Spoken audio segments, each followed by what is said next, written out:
上天赐予了我无限复活的能力，可每次醒来我都会被一只巨爪拍死。无论是我躲到遍地修士的顶级黄袍，还是跑到人类禁区给大妖当小弟，全都无法逃过被泯灭的命运。而在经历了几次轮回之后，我发现自己每次复活的时间都会提前。第一次遇险时，我正在看宗门内的小辈比武，突然间风停了，天静了，原本热闹的擂台瞬间鸦雀无声，众弟子都如同被定格了一般，看着天空中一只巨爪缓缓拍下，紧接着全都化作了尘埃。当我再一次睁开眼，时间回溯到了1个时辰之前，正是我在洞府刚结束修炼之时。回想起那遮天蔽日的巨爪，我来不及思考到底是怎么回事，赶忙扫光洞内的所有物品，然后也顾不上隐藏自己元婴期的修为，化作一道流光向着山门外飞去。只是经过宗门上空时，我还是没忍住良心的谴责，转身来到了大殿内。师兄不好了，有大敌来袭，2炷香内宗门会被一只巨爪拍成渣，快带着你的19个姨太太跑路吧。宗主王天闻言一愣，天云宗驻扎5国几千年，一直以强大和善闻名，哪来的大敌？更何况是被一巴掌灭门。想到这，他正要开口呵斥，却被执法堂长老打断了。细说下，到底怎么回事？我虽然心中奇怪，这不熟的长老为何如此相信我，但现在也没时间多做考虑了，只能继续道：2炷香后，不，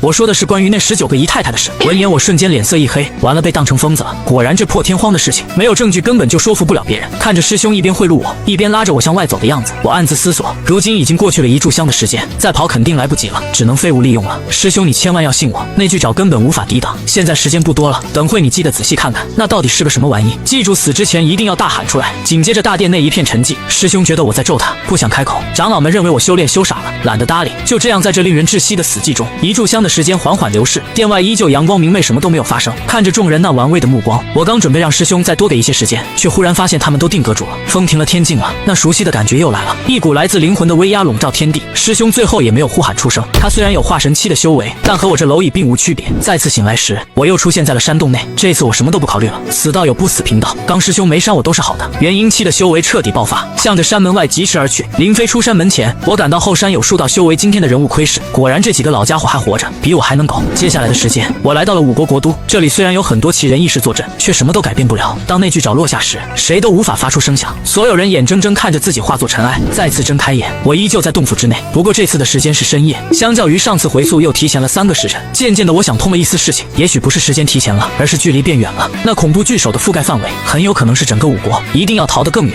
荒古森林，我确定了方向后，来到了这片修士的禁区。不过此行并不顺利，我刚进入森林没多久，就遇到了生死危机。先是被一株伪装的食人花吞掉了双腿，又遇到了3个金丹期的修士，他们成品字形将我包围。一道带着戏谑的声音响起：“这位道友身负重伤，可否需要帮助？”看着鬼鬼祟祟的3人，我一边假意推辞，一边动用仅存的灵力护身，想要谋求一线生机。然而对方完全不给我机会，3股金丹大圆满的气息牢牢锁定我，而其中一个英质男子趁我答话之际，毫无征兆的出手偷袭，一道阴毒刁钻的青光精准的穿透了我的丹田。临死前，我听到一道女声响起：“这就是元婴期修士，裤子都卖没了吧？”再次醒来，我狠狠地给了自己一巴掌：“让你苟了千年，除了境界一无所有。方才要是有几件保命法宝，也不至于被这样秒杀。不行，这仇必须得报。”算了下，这次的时间整整提前了3日。我立刻一个闪现跪到了师兄面前：“宗主师兄，师弟苦啊！”我随口编了个凄惨的故事，然后挑选了一个名叫掌中瓮的法宝。据师兄说，此物可以变大扣住敌人，以接近自爆的方式误毁人亡。我听后狂喜，这不正是我所需要的东西吗？再次来到荒古森林，为了避免蝴蝶效应，我故意拖延到时间线重叠，然后完美的复刻了上一次重伤的场景，还是原来的时间，原来的地点。我怀着忐忑的心情，偷偷的观察着周围的一切动静。然而时间1分1秒的过去，四周没有任何风吹草动。就在我以为这3个老阴笔放弃了时，远方草丛中忽然传来刷刷的声响，3道阴暗的身影从3个方向将我包围。熟悉的配方，熟悉的味道。为首之人微笑开口：“这位道友，可否需要帮助？”我面露焦急之色：“道友救我，在下身负重伤，救我之后必有重谢。”岂料3人听到这个回答，竟然同时稳住了身形。不好，这些家伙太过谨慎了，眼见无法偷袭了，我直接抱起冲向那丑陋女子：“就是你小瞧我的，让你看看什么是元婴期。”下一刻寒光一闪，我拿着入宗时发的长剑，带着元婴级的灵力直刺对方面门。本想靠着境界碾压做掉对方，岂料女子反应也很惊人，她几乎在我出手的瞬间就拿出一把伞护在身前。剑光落下，女子倒退数丈，但并没有什么伤势，她的脸上甚至露出了一丝错愕的神情。我也被惊呆了，说好的元婴打金丹，挥手死一片呢？对方看起来也不像是哪来的天骄啊。其实我不知道的是，对于正常的修士而言，确实可以秒杀女子，但我一个只知道山洞挂机的傻子，甚至连低阶法诀都用不熟练，怎么对付3个常年生死战的6神状？因此我又一次被越界了。对方3人手段频出，从阵法暗器到合击术，将我打得抱头鼠窜。最后靠着那掌中瓮自爆，我也仅仅换掉了女子1人，极限1换1，老子不亏。这场战斗只持续了1刻钟，但却带给了我无与伦比的震撼。那3人的谨慎狠辣，以及熟练的对敌经验，还有那女子为了队友奋不顾身的牺牲，全都深深映入了我的脑海。也许自己以前真是一个笑话。不行，这3人不出我念头不通，上头了，完全上头了。此时我甚至都忘了剧照，只记得眼前这3个生死大敌。这一次我并没有去宗门大殿催泪表演，而是直接来到了后山。元婴期的修为彻底爆发，师傅，徒儿苦啊！我的声音凄惨无比，惊起无数飞鸟。很快耳边就响起一道呵斥：逆徒！在此大呼小叫，成何体统？我等隐藏于此地，关乎多少利益，你知道吗？果然这些老家伙都躲起来了。看到消失多年的师傅再现，我抱着他的腿大倒苦水。岂料听到我被人越界了之后，师傅竟直接指着我破口大骂：你说你天天狗什么狗？一个小小的元婴期，还学人家隐藏修为，现在倒好，装都装不明白，简直丢死个人！师傅气得头皮发麻，但还是甩出了3张符箓丢到我面前。这是我亲手炼制的3道天雷符，再输的话就自裁吧。感受到符箓内那令人心悸的气息，我的脸上立刻露出谄媚的表情。师尊威武，谢师尊！这几百年的头果然没白磕。临走前我犹豫再三，最后还是硬着头皮试探一句：师傅，假如3天后天上会有一只巨爪落下，将整个天云宗覆灭，你老信不信啊？伴随着一声惨叫，我整个人被拍飞出几十里，群山中只有我颤抖的尾音回荡。师傅，你现在跑还来得及。再次回到荒古森林，我将天雷符埋到了3人站立的地方，然后又装作重伤垂死的样子等人上钩。2天后，同样的剧情上演，只是这次对方刚现出身形，脚下就有3道刺目的电光冲天而起，他们连反应都来不及，瞬间化作飞灰。大仇得报，我的心情瞬间舒爽。可冷静下来后，巨爪的危机再次浮上心头。接下来我向前走了大概1天的时间，最后遇到了2个化神期的大妖争斗，我躲避不及，被余波重伤而亡。这次回溯的时间是10天前。再次醒来，我不由感叹，还是太高估自己了。荒古森林的凶险真不是说说而已。经过深刻反思，我又奔向了宗门大殿。一阵鬼哭狼嚎之后，除了掌中瓮和天雷符，这次我手中还多了一本书籍《荒古森林百科大全》。我根据先辈们探险的经验，总结出了一个相对靠谱的路线。终于在6天后走过了近半路程。可就在我暗自欣喜之时，一道戏谑的声音突然毫无征兆地响起：你这人族倒是有胆量啊！随着对方的话音落下，一只猴子闪现而出。我见状瞬间大惊，口吐人言的超级大妖。猴子看到我的表情，哈哈大笑：猜对了，我就是你们口中的渡劫期大妖。闻言我脑子嗡的一声，赶忙拱手道：拜见前辈。这猴妖倒是没有对我动手，可他却像唐僧一样拉着我一直没完没了的讲故事，从出身贫寒到称王称霸祸乱天下，他的经历简直比那个大哥还精彩。起初我还听得津津有味，可离谱的是，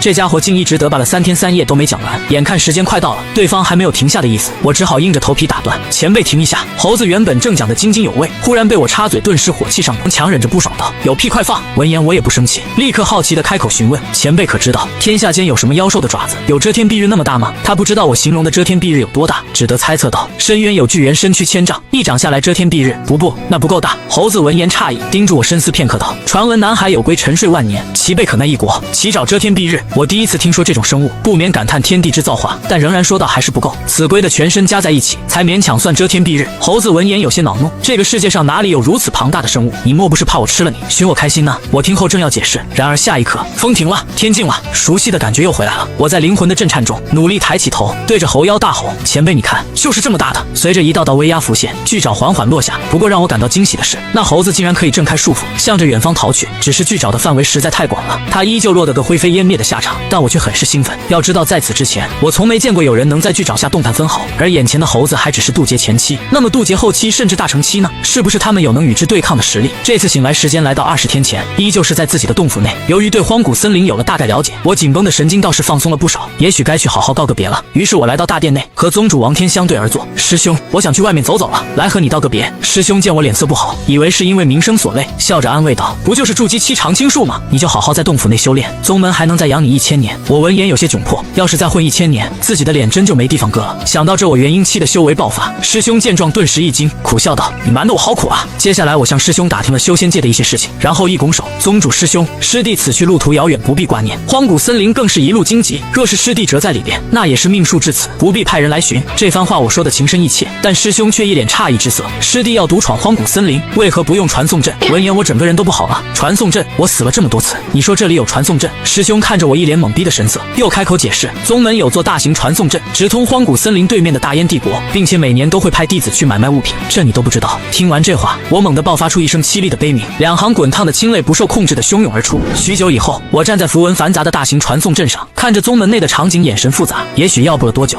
这些师兄弟们又会眼睁睁地看着自己在巨爪之下缓缓消散，但我什么都做不了，即使带着他们一起逃脱都做不到，因为没人会相信这么离谱的事情。如今只能先找到解决办法，再自裁前来救人了。片刻后，在一阵耀眼的光芒中，我的身形出现在了大燕帝国的天火郡。大燕帝国是整个天下的核心，能人亦是数不胜数。而天火郡虽然不是大燕的国都，但也是最为繁华的郡城之一。大燕帝国10大仙门这里独占其2，最近更是有大型拍卖会举办，来往的修士络绎不绝。我找了个客栈住下，随后的10几天时间，开始不断在各大酒馆出没，想要旁敲侧击出一丝巨沼的线索。然而并没有什么人听说过。好在这些行程倒也并非一无所获，至少我知道了眼下这方天地，散仙才是当时顶尖战力。而在大燕帝国的10大仙门之间，也并没有过多的利益争夺。那些渡劫和大乘期的修士们闲下来后，基本上都会到凡尘仙岛闭关，潜心论道以应仙劫。渐渐的巨沼降临的时间迫近，我找了个视野开拓的地方坐下，静静遥望前方的天火郡。那里虽然有基数相当庞大的炼气士们，但他们早已经融入了普通人的生活中。那些百姓们日出后到田间劳作，而修士们则用他们的法术帮他们秋收，节省人力和物力。两方人虽然身份天差地别，但相处的却其乐融融，真好。我看着眼前的场景，嘴角不自觉挂起一抹微笑。但下一刻，天空毫无征兆的阴暗下来，空气中弥漫着一股悲凉与死寂。巨沼降临，天地悲鸣，多位大乘期修士冲天而起，他们散发出恐怖的威压，神识向着前方不断延伸。天火郡内突然安静了下来，压抑环绕在每个人心头。唯有我在最初的悸动后，暗自松了一口气。自己死亡那么多次，逃跑那么多次，总算是活下来了。接下来就该我展开复仇计划，拯救5国数万万生灵了。想到这，我不再逗留。巨沼已然降临，很多隐秘都将浮出水面。这次我还活着，有足够的时间去探查。然而正当我打算离去之时，身后的天地之中，忽然如前方一样，一股灭世的威压汹涌而来。我整个人如遭雷击，这种感觉太熟悉了。那巨沼怎么会在刹那间出现在后方？难道那边也遭遇了某种不测？我的大脑一片空白，仿佛被巨大的荒谬感扼住了咽喉。紧接着，还没等我缓过神来，天火郡上空巨沼骤然显现。下一刻，众多修士如同被抽掉了脊梁骨般瘫倒在地。这究竟是怎么回事？莫非真的是有东西在灭世？我呆呆地望着头顶的巨沼，心中暗自嘀咕：对不起啊，巨沼大人，是我太年轻了。童言无忌，童言无忌，这仇俺不报了。也就在此时，一道苍老的声音响起，那是一位须发皆白的老者，手持一尊霞光万道的宝鼎冲天而起，其身后还跟着6位大乘尊者踏向四方。下一刻，一座6边形状的阵法瞬间结成，璀璨夺目的金光以老者手中宝鼎为核心，包裹住了整个天火郡。这就是传说中的大法力者。修士们在其法阵的庇护下，渐渐恢复了部分神智。然而就在众人以为能够活命之时，天空中忽然有3道伟岸的身影掉落，好像折了翅膀的蝴蝶般凄惨孤寂。3位大乘尊者，巨沼位置已然深陨，紧随其后的是那金色的护罩，开始剧烈的颤抖起来，仿佛下一刻就要彻底崩碎。此时我才意识到自己的认知到底偏差有多大。这巨沼根本就不是人间之物，大乘尊者在他面前依旧如同蝼蚁。突然人群中又响起一道声响，是一个肥胖的化神修士冲天而起，将毕生修为毫无保留地输送进法阵。随后他恋恋不舍地回头看向后方这片土地，那是他的家乡，是生他养他的地方，这里充满了他的喜怒哀乐，包含了他的爱恨情仇。可自此之后，也许再也见不到了。随着肥胖修士的挺身而出，又有无数人拔地而起，他们之中有老有少，有渡劫大能，也有筑基小辈，有人身为天骄，也有人沉沦浮生。但至少在这一刻，他们是一群为了守护身后的土地而选择拼命的人间修士。金色法阵受到大量灵力加持，在刹那间闪起刺目的光芒。同一时刻，巨沼降临，咚！惊天动地的轰鸣过后，无数修士在瞬间神魂碎裂，像片片雪花般从天空坠落。但那法阵挡住了，预想中万物明灭的情况没有出现。法阵与巨沼撞击之后，竟形成了一种极其脆弱的平衡。只不过那巨沼依旧散发着死寂的气息，但法阵却摇摇欲坠。每一次震颤，都意味着一些维持他的修士化作失去光泽的躯壳，无力坠落。那位率领6位大乘尊者的老者已经死了，但他掌中的宝鼎依旧旋转着，作为整个大阵的阵眼，散发着自己独特的光芒。真的没有办法了吗？不，这天下还有我10大仙门。只见一位身着华丽的贵妇人朝着老者逝去的方向深深鞠躬，2行清泪打湿衣襟，缓缓开口：先生大义，晚辈必将尾随。云霄仙门众弟子听令。随着他的话音落下，其身后一道道流光聚集，结丹之上随老身赴死。众人没有恐惧，没有抱怨，只有一道道七彩流光跟随妇人奔赴天际。红道仙门众弟子何在？天降大难，岂能让云霄仙门的那个老娘们看不起？跟着道爷我上！苍兰宗在此，流言宗在此。一道道身影前赴后继，冲向法阵，冲向巨沼。我辈修士应当为这芸芸众生抛头颅洒热血，才能不负这颗修道心啊！哈哈，痛快！师兄，你斗法厉害没用吧？我境界可是比你高，灵力也比你多得多呢。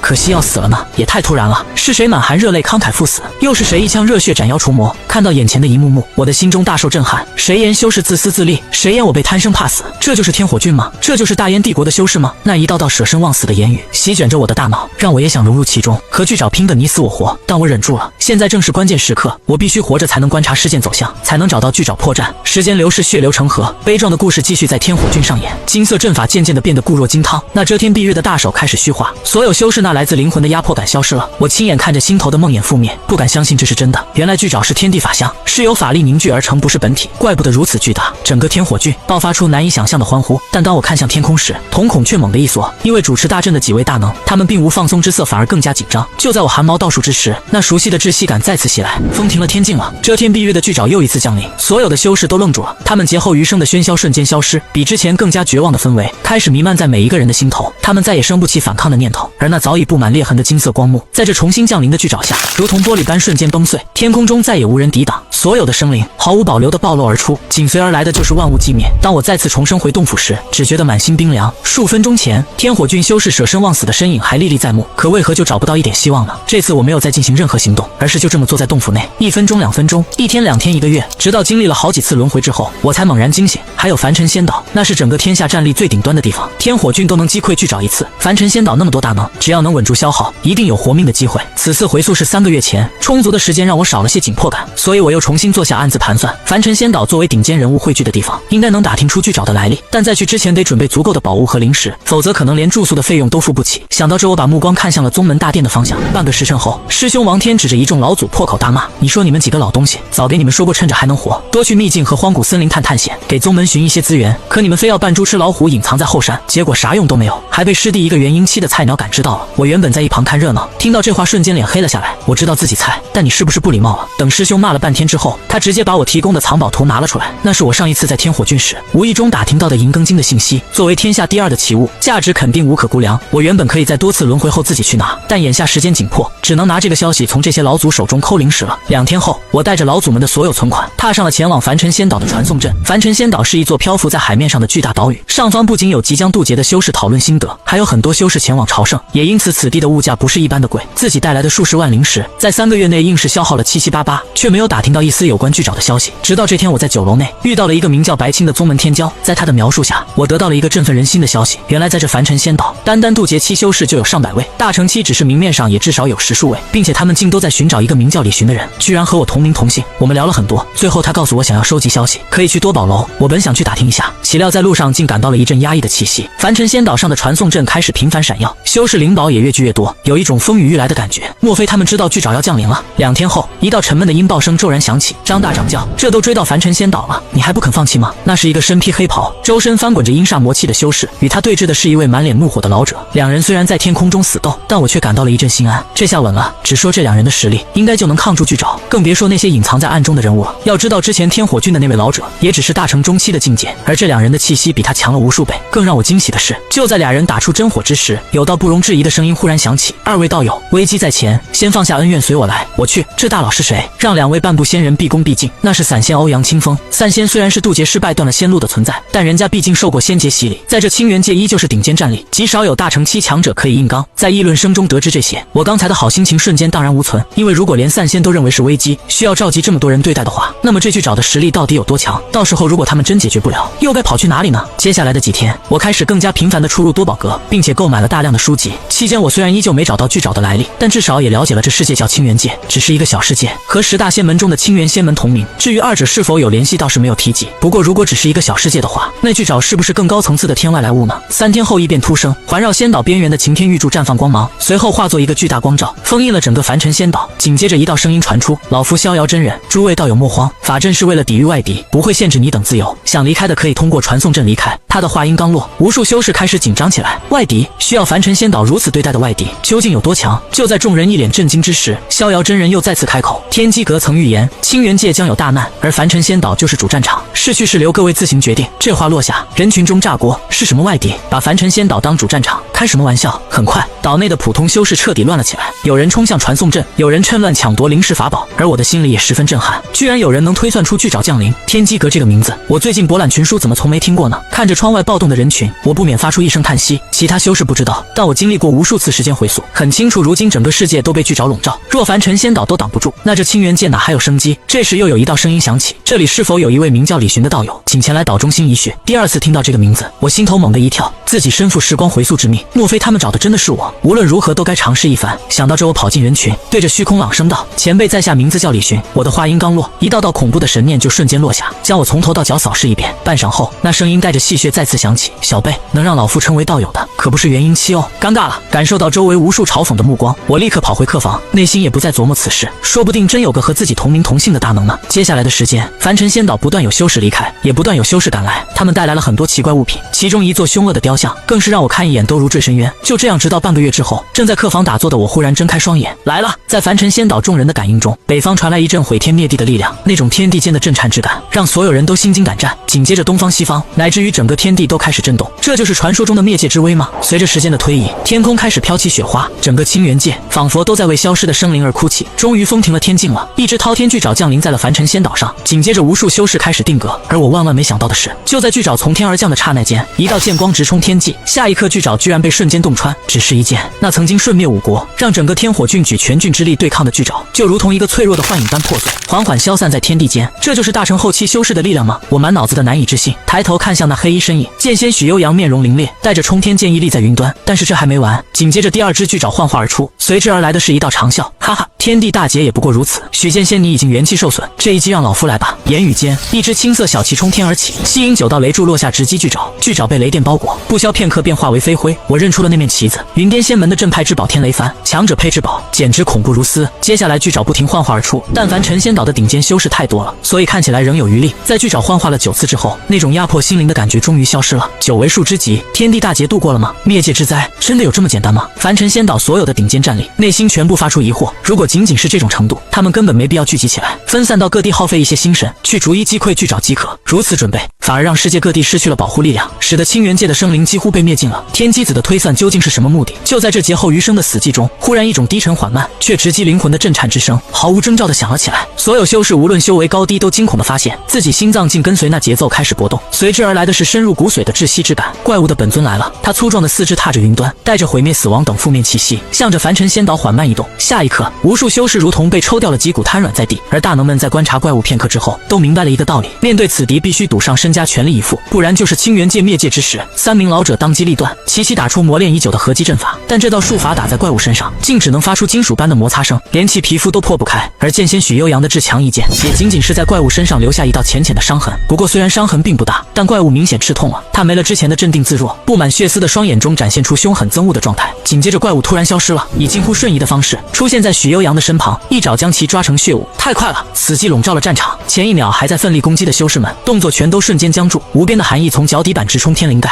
许悠扬虽然法力耗尽，但毕竟是货真价实的大成后期修士，竟然被一爪捏爆，众人心中暗暗打鼓。若怪物攻击的是他们，谁有把握躲开？不过在场的顶尖高手都是身经百战，虽然沉默片刻，但战斗还要继续。凡尘仙岛的8道法阵玉柱被激活，限制了怪物的移动和攻击能力。随后更多的顶尖高手一拥而上，无数法宝虽然都打了出去，但怪物竟然依旧纹丝不动，只是表情却变得更加狰狞，爪子和尾巴开始疯狂挥动。四周的大成期后期修士触之即死，大家加快攻击。此疗只是肉体厉害，好似不会法术手段，注意走位和身法，躲开他的爪子和尾巴。天空之上不断有大能陨落，随即又有更多大成尊者补上了缺口，但好像还是于事无补。就在怪物即将脱困之时，一道美丽的画卷在天空中突然展开，竟然是传说中的至宝山河图。山河图中激射出几道铁索，将隐隐有脱困趋势的怪物牢牢控住，让其一动不动。哈哈，老魔子，你能来，老夫死也无憾。天空之中，已经精疲力尽的散仙欧阳清风朝着头顶一声狂笑，来人正是此界赫赫有名的大魔王，其修为更是到了散仙的地步。有了山河图的加入，众人压力大减，怪物也好似到了回光返照一般，玩命的挥舞着利爪尾巴，仿佛要将周围之人全部撕碎。天空之上，法宝碰撞，剑光四溢，虽然还有大成尊者的尸体坠落，但众人看到了希望，看到了胜利的曙光。渐渐的，怪物伤痕累累，被众人攻击的四爪收缩，全身全作一团。天空中也开始传出言语，这鬼东西终于要伏诛了，只是可怜了王老头了，竟然被这畜生一口咬死。我道侣2人本想共度仙界，谁知我听着前辈们的言语，心弦也不由自主地松弛了几分。虽然付出了惨重的代价，但终归要胜利了。只是这清源界已经被怪物幻化的巨爪毁得七七八八了，自己以后该何去何从呢？5国被毁，天火郡被毁，也就南方有个别郡城还没有被巨爪攻击到，难道只能流落天涯吗？我心中如此想着，但却猛然感到一股冰冷的气息。下一刻，只听一声惊天巨响，耀眼的光芒瞬间席卷了整个天空。这怪物竟然自爆了！此刻正在围攻怪物的接骨眼上，几乎所有大成修士都在附近，白光所过之处，空间扭曲，法则哀鸣。那些代表着清源界最强战力的身影，如同投入炼炉的残血般，连惨叫都来不及发出，便瞬间泯灭。此次战役，清源界顶尖修士近乎全灭，幸好大部分的渡劫以下的修士，由于在战斗的外围有阵法护身，加上大法力者出手保护，没有伤及根本，但哭喊声不绝于耳。倒是清源仙门老祖李道人侥幸活了下来，他在主持善后工作，这一损失惨重，好在都结束了。笼罩在所有生灵头顶的阴影消散，众人虽然悲痛，但也很快开始分析目前的形势，打算着手调查这怪物的来历，以免留下后患。我没有理会哀嚎的伤员，他们自有同门前来照料。作为一个外来人，自己在此地逗留的意义不是很大了，只想回家看看，回到那个待了1000年的天云宗和五国。虽然巨沼毁天灭地，但也许还有幸存者吧，一定还有幸存者。我攥紧拳头，心中如此想着。可正当我打算离开之时，噗呲一声响鼻突然响起，声音不大，但却贯穿全场，仿佛雷霆一样炸裂在众人耳边。